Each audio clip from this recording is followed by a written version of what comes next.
Saudara masih ingat apa yang menjadi khotbah daripada Pastor Billy minggu lalu? Ada yang ingat? Akhir zaman, saudara. Akhir zaman. Khotbah minggu lalu, Pastor Billy bawakan mengenai akhir zaman. Saudara tahu apa yang menjadi tanda-tanda waktu di dalam Matius dikatakan apa? Murid-murid pada saat mereka berkumpul bersama dengan Tuhan Yesus, mereka tanya kepada Tuhan Yesus, Tuhan, tanda-tanda apakah menjelang kedatanganmu? Lalu Tuhan Yesus katakan apa, saudara? Saudara masih ingat minggu lalu? Dikatakan engkau akan mendengar deru perang. Ada perang di mana-mana, kerajaan melawan kerajaan, ada kelaparan, ada gempa bumi. Ada sakit penyakit Tuhan. Lalu dikatakan apa? Dan Injil kerajaan Allah itu akan diberitakan di seluruh dunia. Maka sesudah itu genaplah kesudahannya. Amin. Saudara percaya bahwa hari-hari ini adalah hari di mana Tuhan akan datang menjemput setiap orang yang percaya. Amin. Saudara takut enggak? Saudara takut enggak? Saudara, saya ingat beberapa waktu yang lalu saya mendengar ada Pak Kris Manusama, ya, di dalam satu khotbahnya dia katakan begini. Ada banyak ayat di dalam Alkitab, di dalam firman Tuhan, tapi ada dua ayat yang itu membuat dia takut, saudara. Saudara tahu nggak ayat itu apa? Dikatakan di dalam Matius 7 ayat ke-22 sampai ke-23. Dikatakan, bukan setiap orang yang berseru kepadaku Tuhan, Tuhan akan masuk dalam kerajaan surga, melainkan dia yang melakukan kehendak Bapakku yang di surga. Pada hari terakhir banyak orang akan berseru kepadaku, Tuhan, Tuhan, bukankah kami bernubuat demi namamu, dan mengusir setan demi namamu, dan mengadakan banyak mujizat demi namamu juga. Pada waktu itulah aku akan berterus terang kepada mereka dan berkata, aku tidak akan pernah mengenal kamu. Enyalah daripadaku kamu sekalian pembuat kejahatan. Saudara, waktu Pak Kris Manusama katakan ini, ada 1-2 ayat yang membuat dia takut. Dia sebagai seorang hamba Tuhan, dia hamba Tuhan yang luar biasa, saudara. Dia melayani kemana-mana, ke seluruh dunia. Ya, bukan cuma Indonesia tapi sampai ke bangsa-bangsa. Tapi kita lihat ada waktu beliau katakan ada ayat yang membuat itu dia takut. Dia takut. Waktu kedatangan Tuhan dikatakan, enyahlah engkau pembuat kejahatan. Karena apa? Karena tidak melakukan apa yang Tuhan kehendaki. Betul? Saudara, ini belum masuk dalam khotbah saya minggu hari ini ya. Belum, ini baru permulaan. Ya. Jadi waktu kita dengar akhir zaman minggu lalu ditambah apa yang saya dengar khotbah daripada Pak Kris Manusama, itu membuat saya semakin takut, saudara. Semakin takut. Saudara takut enggak? Ya. Saudara, saya mau cerita. Ada seorang anak muda, ya, dia baru bertobat. Wah, dia sukacita, dia bertobat, dia taat. Dia melakukan apa yang menjadi kehendaknya Tuhan. Wah, pagi-pagi dia bangun, dia berdoa pagi, lalu setiap hari Minggu dia tidak pernah absen, dia datang ke gereja, dia ikut pujian penyembahan. Ya. Satu kali dia bilang, aduh, saya tuh lagi capek banget.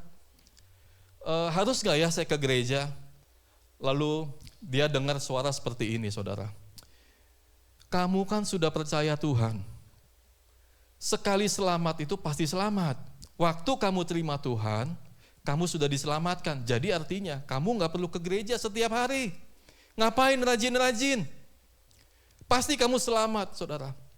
Singkatnya, akhirnya dia meninggal. Waktu dia meninggal, dia masuk dalam satu dapur api, saudara. Lalu dia mulai komplain. Dia berpikir, waktu saya mau ke gereja, ya, dibilang gak usah, lalu dikasih lihat. Wah, neraka itu enggak seperti yang kamu bayangkan, enggak ada apinya, semuanya ada pesta. Wah, happy di sana. Ya. Lalu si anak ini waktu dia sudah meninggal, dia mulai komplain, dia panggil. Tan. Gitu. Maksudnya setan, saudara. Ya. Please, sini. Gitu. Waktu saya mau ke gereja, waktu saya mau rajin beribadah, kamu bilang enggak usah. Katanya wah sekali saya menerima Tuhan, saya selamat, pasti saya akan selamat dan saya masuk surga. Kok enggak? Lalu setan itu dengan santainya dia jawab begini. Kamu tahu enggak? Itu katanya, itu adalah tim marketing kami. Tim marketing kami yang berusaha untuk menarik kamu masuk ke tempat ini. Artinya ke neraka, saudara.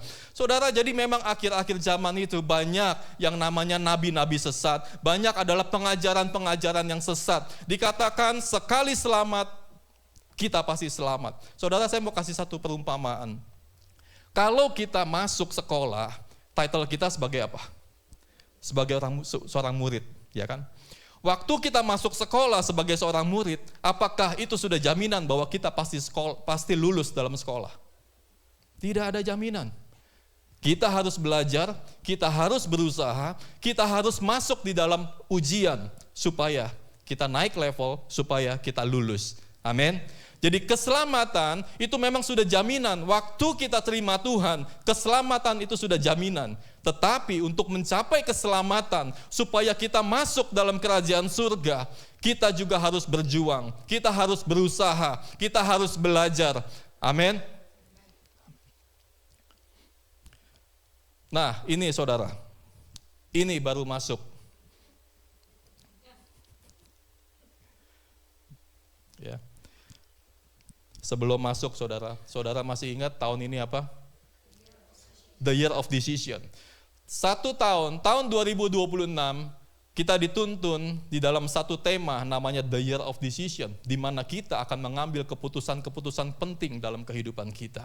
Tetapi setiap bulannya kita juga punya tuntunan-tuntunan, apa yang harus kita jalani, apa yang harus kita pelajari, apa yang harus kita lakukan.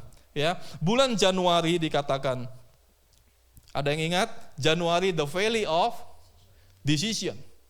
Lalu bulan Februari, the Valley of Testing, ujian. Kalau saudara mau naik kelas, maka kita semua harus masuk di dalam ujiannya Tuhan. Lalu bulan Maret, dikatakan the Valley of Refining, di mana kita akan dimurnikan. Waktu kita mengalami testing, waktu kita mengalami ujian, maka kita sedang dimurnikan oleh Tuhan. Kita adalah seperti emas. Emas itu untuk menjadi emas yang murni, logam yang murni, yang mahal harganya, maka kita harus dimurnikan. Amin. Berapa banyak kita semua mau dimurnikan? Enggak banyak. Lalu bulan ini saudara, bulan ini dikatakan tuntunan dari gereja kita, dikatakan bulan April adalah compassion for the lost. Makanya saya kasih contoh seorang anak muda itu yang dia disesatkan, ya, dia mendengarkan marketing daripada neraka sehingga akhirnya dia masuk neraka. Ya. Nah, khotbah saya untuk minggu ini saya kasih judul Compassion for the Lost. Apa itu compassion, saudara? Ada yang tahu apa itu compassion? Belas kasihan. Iya, itu terjemahannya, ya. Itu terjemahannya, ya.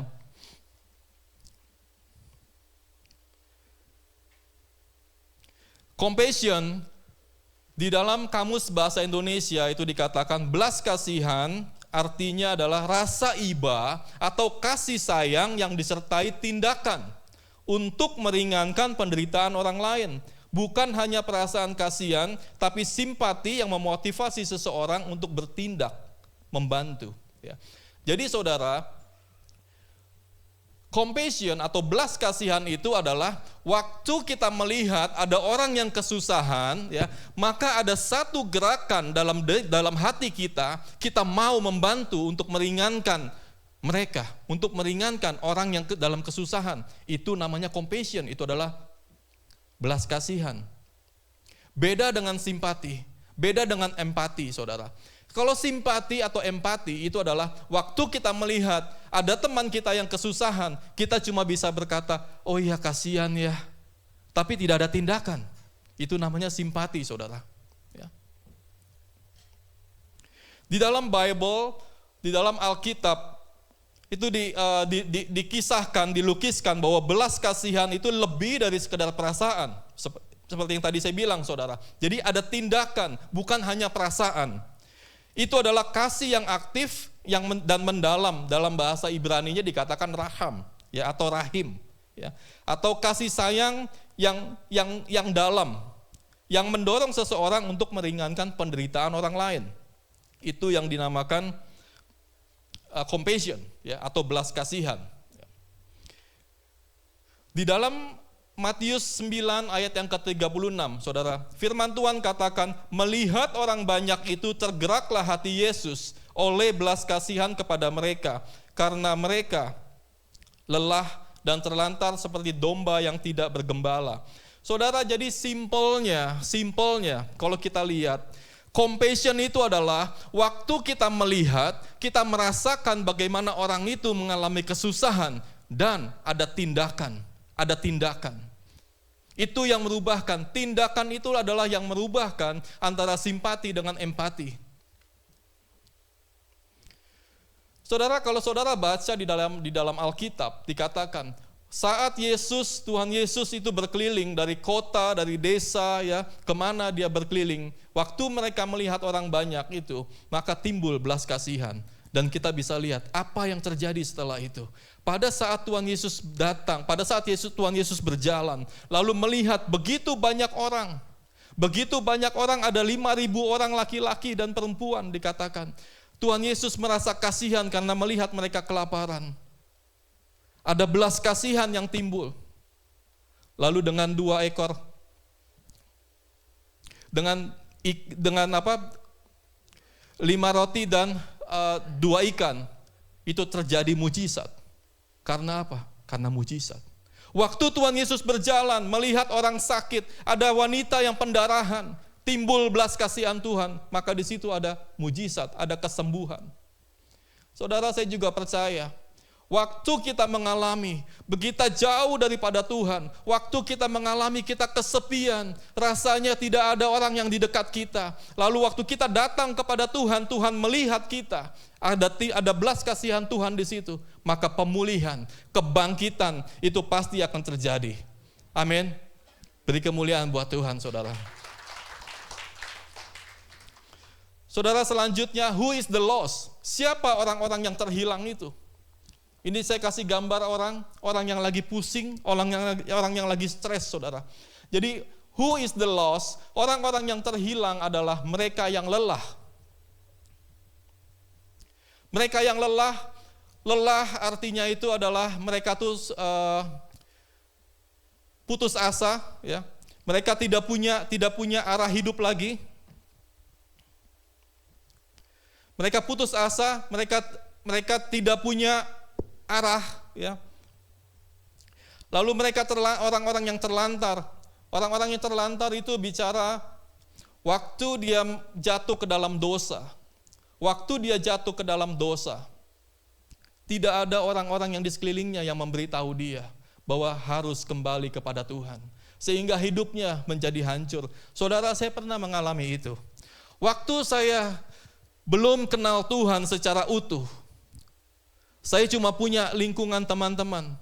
Waktu saya punya masalah, saya ceritakan sama teman saya, aduh saya pusing, saya stres, saya punya masalah ini. Teman saya bilang apa? Ayo ikut saya. Kemana? Sabtu jalan-jalan, pulang pagi, saudara. Ya. Akhirnya apa? Akhirnya itu berjalan dan selalu setiap Sabtu saya pergi dengan mereka. Saya menjadi orang yang terlantar. Karena tidak ada yang mengarahkan saya ke jalan yang benar. Kesukaan, happy, kebahagiaan yang saya dapat pada saat itu adalah pada hari itu. Tapi waktu saya pulang, saya kembali ke rumah, yang saya alami apa? Masalah itu tidak pernah berhenti, tetap ada. Rasa kesepian itu tetap ada. Rasa stres itu tetap ada. Lalu dikatakan seperti domba yang tidak bergembala. Itu artinya seperti orang yang tersesat. Dia tidak tahu arah kemana dia harus hidup. Dia tidak tahu planning, dia tidak tahu masa depan dia. Yang dia tahu adalah, ya sudah, saya punya masalah. Orang yang hilang, itu bicara juga mereka yang jauh dari Tuhan. Saudara, seringkali kita melihat keluarga kita, Ada orang-orang di sekeliling kita kelihatannya happy-happy aja, saudara. Saya pernah, saudara, saya mau saksikan ini. Saya pernah kerja waktu itu di satu perusahaan. Hampir setiap siang kita tuh makan siang bareng-bareng. Ya, saya mengajak mereka, ada kayak bagian finance, ada IT manajernya, ya. Lalu saya selalu ajak mereka makan siang. Kita makan sama-sama, lalu kita diskusi masalah pekerjaan. Kita bercanda, kita sukacita, nggak ada apa-apa, saudara, nggak ada apa-apa. Tapi waktu itu saya ingat sekali, saya masih bekerja sampai malam, saya belum pulang. Lalu tiba-tiba ada seorang rekan kerja saya, tidak satu lantai, saudara, dia dari lantai yang lain. Tiba-tiba dia datang ke ruangan saya, terus saya tanya, loh kok kamu belum pulang? Iya, dia bilang, saya mau ngomong sama kamu, boleh enggak? Minta waktu sebentar. Saya bilang, oh oke, silakan. Lalu dia mulai cerita. Saudara, dia cerita kepada saya, iya saya punya masalah. Dia sambil nangis, ini seorang lelaki itu, saudara. Dia nangis di hadapan saya, dia bilang, iya saya punya masalah dengan keluarga saya, dengan istri saya. Lalu dia mulai ceritakan semuanya kepada saya. Dan terakhir dia minta didoakan, saudara. Saudara, satu hal yang saya pelajari dari kisah ini, dari kesaksian ini. Banyak orang di sekeliling kita yang kelihatannya sukacita, yang kelihatannya happy-happy aja, gak punya masalah. Tapi sebetulnya hati dia punya masalah.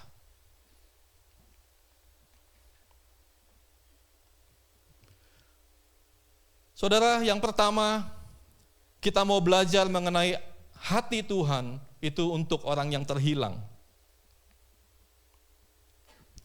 Di dalam Lukas 19 ayat yang ke-10, firman Tuhan katakan, sebab anak manusia datang untuk mencari dan menyelamatkan yang hilang. Saudara, kita perhatikan, ini adalah hatinya Tuhan.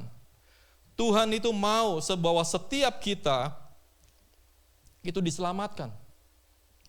Yang kedua dikatakan di dalam 2 Petrus 3 ayat yang ke-9, ia menghendaki supaya jangan ada yang binasa, melainkan supaya semua orang berbalik dan bertobat. Saudara, ini adalah hatinya Tuhan. Saya mengucap syukur kalau kita semua ada di tempat ini. Itu artinya Tuhan sudah menemukan setiap kita untuk kita boleh menjadi anak-anaknya, untuk menyembah Dia di dalam kasih dan karunia-Nya. Amin. Saudara, kita belajar hari ini apa yang menjadi isi hatinya Tuhan buat setiap kita. Apa yang menjadi isi hati Tuhan buat dunia ini. Di dalam Yohanes 3 ayat yang ke-16, pasti kita semua kenal ayat ini. Karena begitu besar kasih Allah akan dunia ini, maka Bapa itu mengaruniakan anaknya yang tunggal, supaya apa? Supaya setiap orang itu tidak binasa. Saudara, ini adalah hatinya Tuhan. Allah itu tidak menghendaki setiap orang itu menjadi binasa. Makanya Bapa mengutus anaknya Tuhan Yesus Kristus untuk datang ke dunia ini, untuk mencari setiap mereka yang terhilang. Saudara, waktu saya mempelajari kisah daripada anak yang hilang, perumpamaan anak yang hilang, saya begitu diberkati, saudara. Tapi satu hal yang saya dapatkan, bukan cerita mengenai anak daripada yang hilang ini, tetapi bagaimana kasih Bapa itu yang terjadi untuk anak ini. Saudara, ada dikatakan di dalam bangsa Yahudi kuno, itu ada satu tradisi, ada satu istilah yang namanya kesasa, bukannya kesasar, kesasa. Saudara, ya. Kesasa itu adalah artinya bahwa pengucilan, bahwa hukuman untuk setiap mereka yang menjual warisannya kepada bangsa asing. Saudara, anak yang hilang, ini waktu dia dapat warisan daripada bapaknya, dia bawa warisan bapaknya, dihabiskan untuk bersuka cita, untuk berpesta pora, saudara, untuk dia pakai yang enggak. Dia habiskan warisannya itu. Sampai terakhir dia makan dari ampas babi pun itu dia tidak bisa, saudara.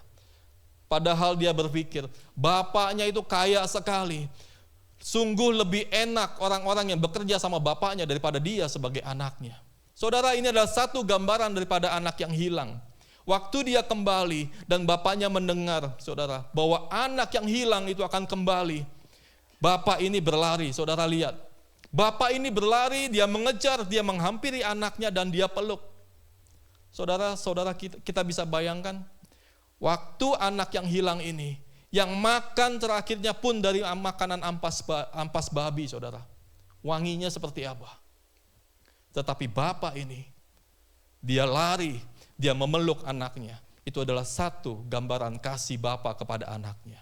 Lalu yang kedua, saudara lihat. Waktu si bapak ini memeluk anaknya yang hilang, yang kembali, saudara. Ini menandakan apa? Bahwa bapaknya itu pasang badan. Bapaknya itu melindungi anaknya. Padahal ada adat daripada Yahudi kuno dikatakan orang yang menjual hartanya, yang menghabiskan hartanya kepada bangsa asing itu akan dihukum, akan dikucilkan. Tetapi bapaknya langsung peluk, itu artinya apa, saudara?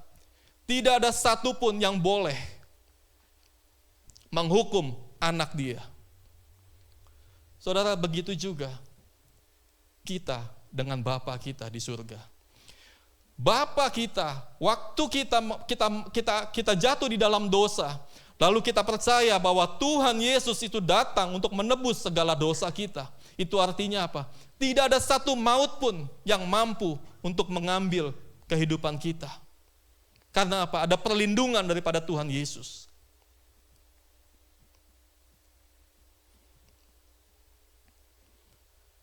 Dalam Yohanes 3 ayat yang ke-16, kita belajar itu ada satu kasih agape. Ini seperti kasih Bapa antara anak, kasih yang mau berkorban, kasih yang tidak menuntut apapun, kasih tanpa syarat, saudara. Saudara, kalau kita renungkan, saudara, tadi lagunya di reference-nya, di chorus-nya yang terakhir dikatakan apa? I'm yours and forever yours. Amin. Saudara pernah dengar yang namanya ex-wife, ex-husband? Pasti pernah dengar. Tapi saudara pernah dengar ada yang namanya ini loh, ex-son, ex-my daughter? Saudara pernah dengar? Ada yang namanya ex-anak? Gak ada, saudara. Makanya lagu itu dikatakan, I am yours forever yours. Selamanya kita ini adalah miliknya Tuhan. Hubungan anak sama Bapa Tuhan itu tidak bisa dibatalkan. Amin.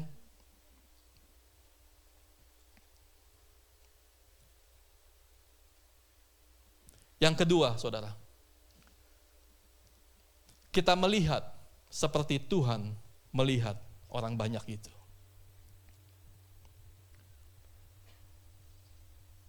Ayat yang ke-36 dikatakan, waktu Tuhan Yesus melihat orang banyak itu, maka timbullah belas kasihan, maka tergeraklah oleh belas kasihan, maka mujizat itu terjadi, saudara.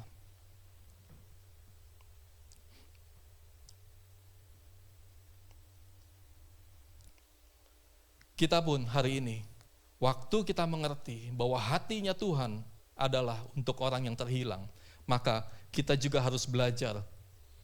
Yang pertama, kita harus punya hati seperti Tuhan. Hati yang mengasihi orang-orang yang terhilang. Lalu yang kedua, saudara, kita harus belajar untuk melihat orang-orang yang ada di sekeliling kita. Dengan apa? Dengan kasih. Seringkali saudara, waktu kita melihat mungkin ada teman kita, mungkin ada keluarga kita, dia gagal, dia jatuh ke dalam dosa. Yang ada dalam pikiran kita apa? Lihat. Kita menghakimi. Seringkali kita mendengar ada teman kita yang sakit, lalu ditanya, pasti kamu bikin dosa nih. Ada penghakiman yang keluar, saudara. Tetapi tidak ada satu kasih yang apa? Kasih yang mau membawa mereka untuk kembali kepada Tuhan. Kasih yang mau membawa mereka untuk dipulihkan oleh Tuhan.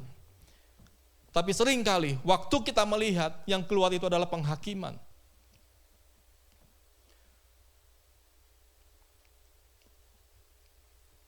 Yang ketiga, saudara,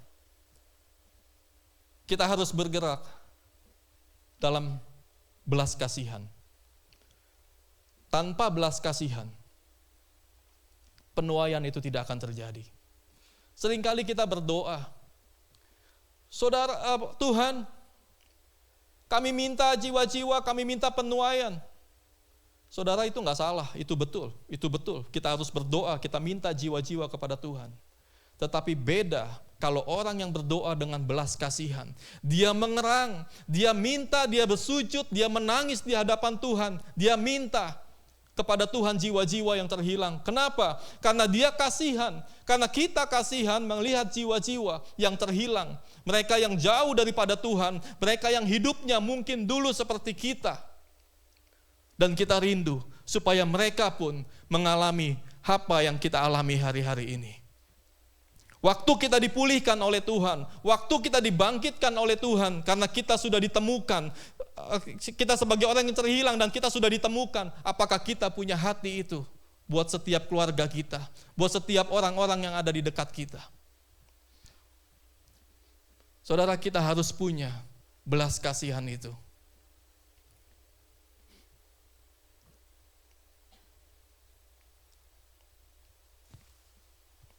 Kita harus mengubah cara pandang kita terhadap orang-orang yang ada di sekitar kita.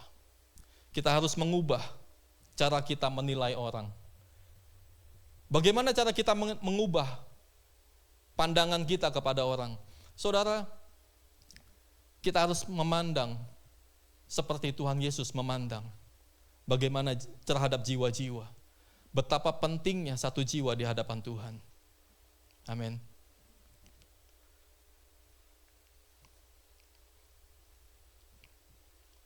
Yang keempat, saudara, tanggung jawab kita. Tanggung jawab kita terhadap jiwa-jiwa. Di dalam Roma 10 ayat yang ke-14 sampai ke-15 dikatakan, tetapi bagaimana mereka dapat berseru kepadanya jika mereka tidak percaya kepada Dia? Bagaimana mereka dapat percaya kepada Dia jika mereka tidak mendengar tentang Dia? Bagaimana mereka mendengar tentang Dia jika tidak ada yang memberitakannya?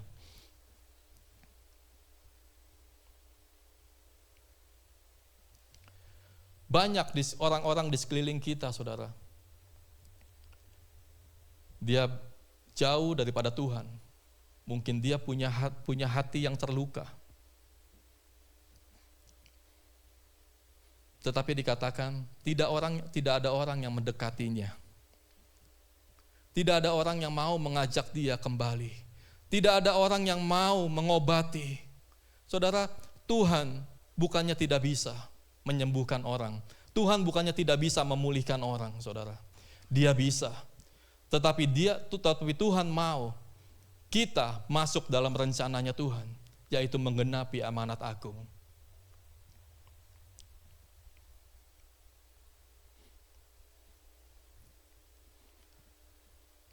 Saudara lihat gambar ini. Ini kisah nyata, saudara. Waktu April 3 yang lalu, saudara.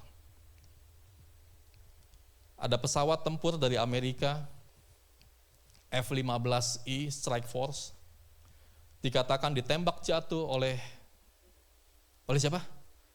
Iran. Oleh Iran, saudara.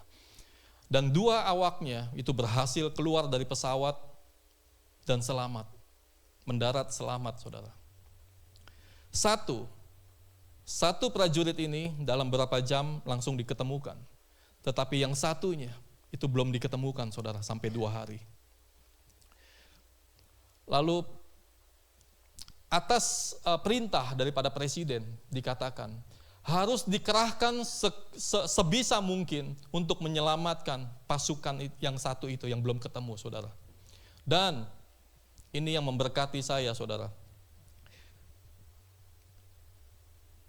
Ada satu slogan di dalam tentara, di dalam US military dikatakan, no man left behind.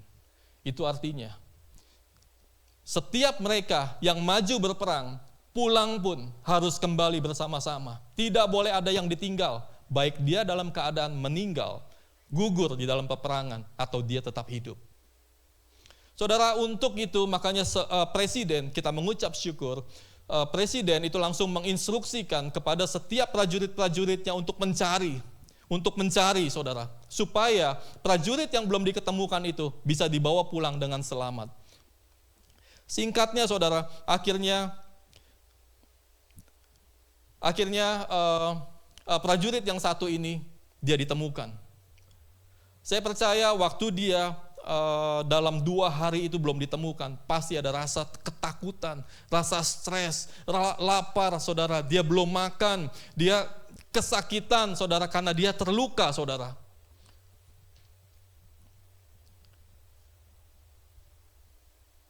Lalu waktu saya baca beritanya mengenai untuk menyelamatkan satu prajurit yang belum ditemukan ini, ada 2 helikopter itu yang harus dihancurkan. Karena apa? Karena waktu mereka mencari, waktu 2 pesawat helikopter ini mencari saudara, mencari satu pasukan yang belum diketemukan ini, itu pesawatnya, helikopternya itu juga ditembaki oleh musuh. Lalu waktu mereka mendarat dan mereka menemukan, helikopter itu harus dihancurkan. Karena apa? Karena kalau tidak dihancurkan, maka data-data yang ada di dalamnya itu akan diambil oleh musuh, saudara. Ada miliaran dolar yang dikeluarkan, ada pasukan-pasukan yang diperintahkan untuk mencari. Ini menggambarkan apa? Bahwa satu pasukan itu begitu penting bagi negara ini. Begitu juga saudara, kalau saudara baca di dalam Alkitab mengenai ada seorang gembala yang mempunyai 100 ekor domba dan 1 ekor itu tersesat, maka dia akan meninggalkan yang 99. Dia akan mencari yang 1 itu untuk diketemukan. Betapa pentingnya 1 jiwa di hadapan Tuhan.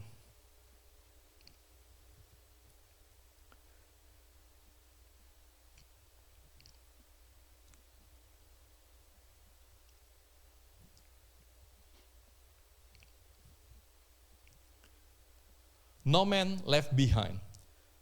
Misi penyelamatan jiwa itu artinya adalah panggilan buat setiap kita semua. Waktu Tuhan Yesus mati di kayu salib, waktu hari ketiga dia bangkit, dan sebelum Tuhan Yesus naik ke surga, dia katakan kepada murid-murid, engkau akan menerima kuasa jika Roh Kudus turun ke atas kamu. Kamu akan menjadi saksiku di Yerusalem, di Yudea, Samaria, dan ke ujung-ujung bumi. Tuhan berpesan di dalam Matius 24, The Great Commission, amanat yang agung. Dikatakan bahwa setiap kita itu harus memberitakan Injil. Saudara, saya mau kasih satu hal. Waktu kita memberitakan Injil, maka kerohanian kita itu juga akan semakin kuat, saudara. Karena apa? Injil, firman Tuhan itu bicara mengenai senjata. Waktu kita berbicara firman Tuhan, waktu kita sharing firman Tuhan kepada teman-teman kita, kepada orang-orang yang ada di sekeliling kita, itu menandakan apa? Kita sedang membawa senjata, saudara. Kita sedang waspada, kita sedang berjaga-jaga. Karena apa? Kita selalu membawa senjata. Saudara, saya percaya court. Kita semua pasti sudah bergabung di dalam court ya. Court itu adalah satu wadah yang kecil, tetapi ini menjadi berkat bagi banyak orang. Saudara, waktu saya pernah kerja di satu perusahaan namanya Lipo Group, saudara yang dari Indonesia pasti tahu ya.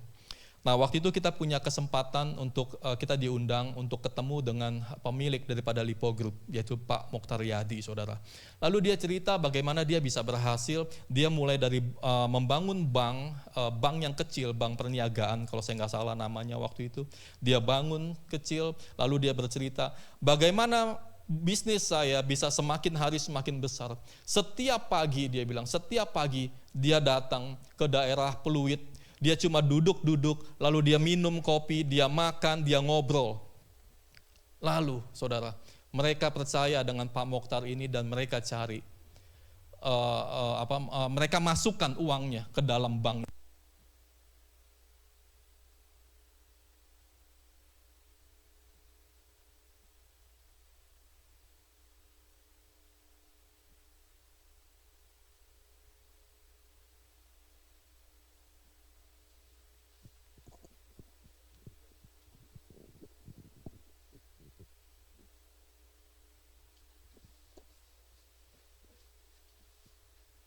Cek 1, ya.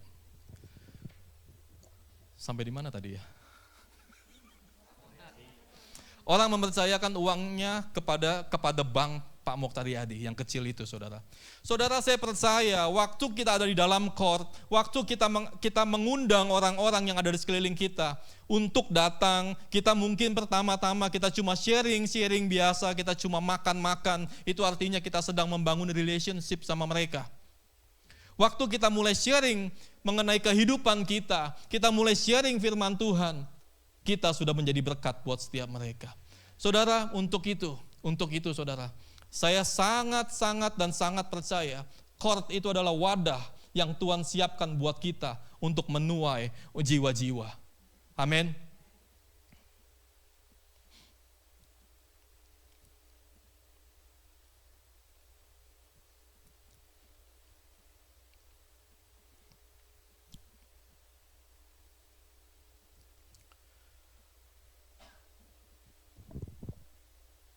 Ayat yang terakhir, saudara. Di Kisah Rasul 1 ayat yang ke-8 dikatakan kita akan menjadi saksi Tuhan kalau Roh Kudus itu turun ke atas kita. Saudara, seringkali kita bingung. Beberapa hari yang lalu, Sisi pernah tanya sama saya begini, gimana ya caranya kita reach out orang? Saudara, bagi saya, yang pertama, supaya kita bisa menjangkau setiap jiwa-jiwa, yang pertama adalah kita harus punya belas kasihan itu dulu. Tanpa belas kasihan, kita tidak mungkin bisa mendatangi orang itu. Kita mungkin cuma berpikir, oh si A itu sudah lama ya nggak ke gereja. Tapi kalau kita tidak punya compassion, kita tidak punya belas kasihan akan jiwa-jiwa, kita cuma bisa merasakan. Tapi waktu kita punya belas kasihan itu, saudara, maka kita mulai bergerak maju. Kita mulai mengajak mereka. Kita mulai sharing apa yang menjadi beban hidup dia. Lalu pertanyaan yang kedua, Sisi tanya begini kepada saya. Saya udah ajak loh si A, si B, si C, ya. Saya bilang, di firman Tuhan itu ada yang namanya Apolos, Paulus, dan Tuhan sendiri. Firman Tuhan katakan Apolos itu yang menanam, Paulus yang menyirami. Terbalik. Dan Tuhan yang memberikan pertumbuhan. Saudara, jadi bagi saya, yang penting kita punya belas kasihan waktu kita mencoba menanam, waktu kita mendatangi teman kita, mendatangi orang-orang yang terhilang itu, kita sharing, kita bagikan firman Tuhan. Masalah pertumbuhan, itu adalah urusannya Tuhan, saudara. Amin. Kita jangan berharap, oh kalau setiap orang yang kita hubungi, setiap orang yang kita kontak itu harus datang ke gereja ini. Buat saya, enggak seperti itu juga, saudara. Kalau contoh, mereka tinggalnya di Vallejo, seperti Ryan and Vio. Mereka tinggal jauh dari tempat ini. Apakah mereka mau ke sini? Mereka berdua karena punya hati untuk gereja ini. Mereka melayani, makanya mereka mau datang.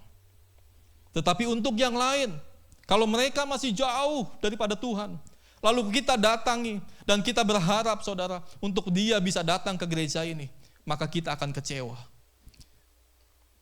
Jadi bagi saya, bagaimana kita mau reach out kepada orang-orang yang terhilang? Yang pertama, saudara, kita harus punya hati itu dulu. Kita harus punya belas kasihan akan jiwa-jiwa. Lalu kita mulai mendoakan. Kita doakan. Masalah pertumbuhan, masalah dia mau ke gereja atau enggak, itu tinggal tunggu waktunya Tuhan. Amin. Saya undang Jos, boleh. Saudara, ada satu lagu yang Tuhan ingatkan, jadikanku alatmu. Lagu ini di chorusnya dikatakan, biar belas kasihanmu itu memenuhi setiap hati kita. Saudara, berapa banyak kita yang rindu, kita mau dipakai Tuhan untuk menggenapi rencana Tuhan, untuk menggenapi apa yang menjadi amanat agung dalam kehidupan kita. Berapa banyak saudara yang rindu mau. Boleh saya lihat tangan-tangan yang rindu, yang rindu-rindu untuk dipakai oleh Tuhan, untuk menggenapi rencana Tuhan, untuk menggenapi amanat agung itu. Saudara, boleh kita bangkit berdiri, kita katakan, kita nyanyikan pujian ini.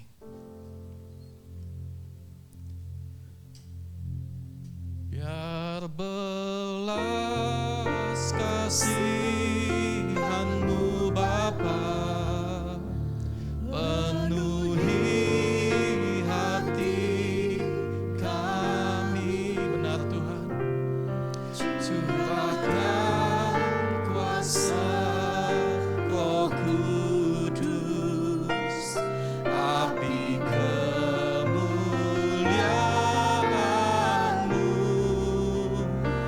menakar hati yang rindu untuk melayani-Mu sampai seluruh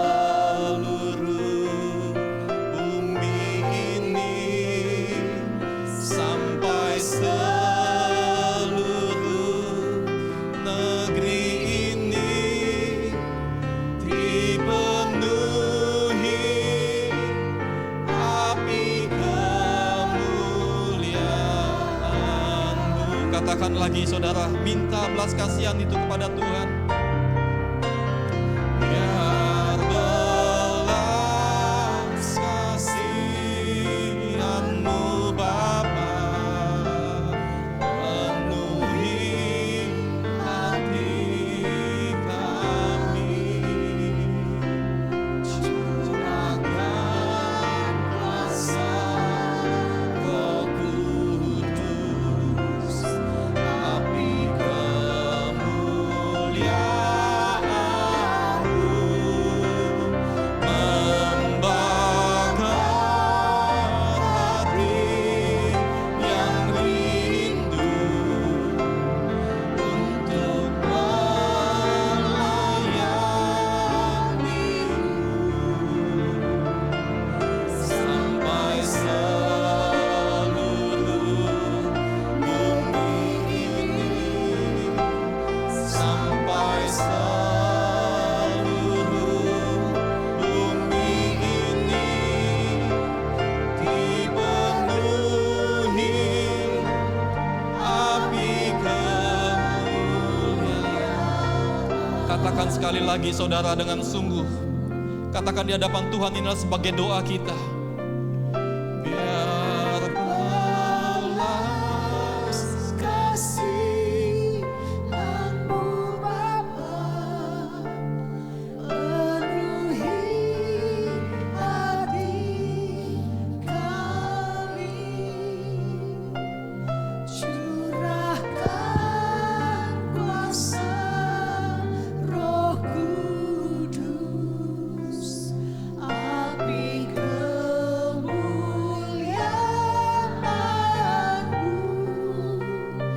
membakar hati yang rindu untuk melayani-Mu Katakan sampai keluargaku, sampai seluruh keluargaku, sampai seluruh kotaku, sampai seluruh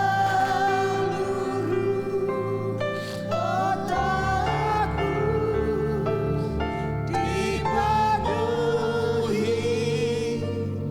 api kemuliaan-Mu. terima kasih Tuhan. Kami minta belas kasihan-Mu memenuhi setiap kami Tuhan.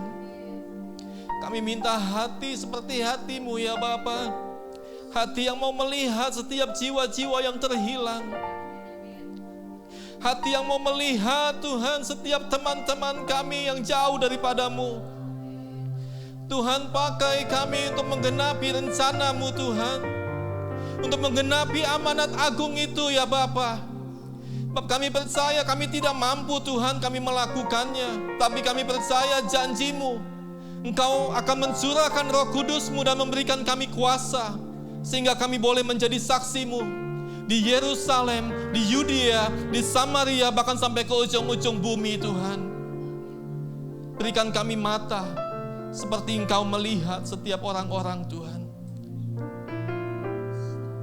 Ampuni kami Tuhan, kalau hari-hari ini mungkin kami melihat dan kami langsung menghakimi setiap teman-teman kami atau keluarga kami atau siapapun itu Tuhan.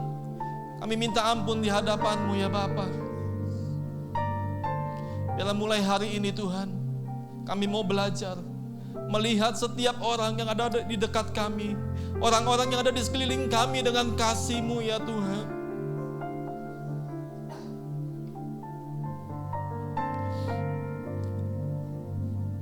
Ajar kami Tuhan, untuk kami mulai melangkah dengan belas kasihan itu Tuhan. Sebab kami percaya, pada saat kami merasakan, kami melihat Tuhan orang-orang di sekeliling kami dan kami mulai melangkah, kami mulai membagikan, kami mulai sharing live Tuhan, kami mulai memberitakan Injil kerajaan-Mu Tuhan, maka Tuhan, maka kuasa yang daripada Tuhan itu ada dan nyata. Tuhan yang mengurapi kami dengan keberanian, Tuhan yang memampukan kami untuk melakukan pekerjaan-Mu Tuhan. Terima kasih Bapa. Terima kasih Tuhan, hamba-Mu selesai.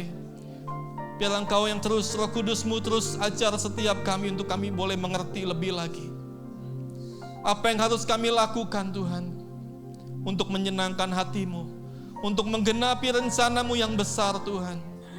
Kami merindukan-Mu. Kami merindukan-Mu ya Tuhan. Terima kasih Bapa. Di dalam nama-Mu Yesus Kristus Tuhan kami berdoa dan mengucap syukur. Haleluya. Amin.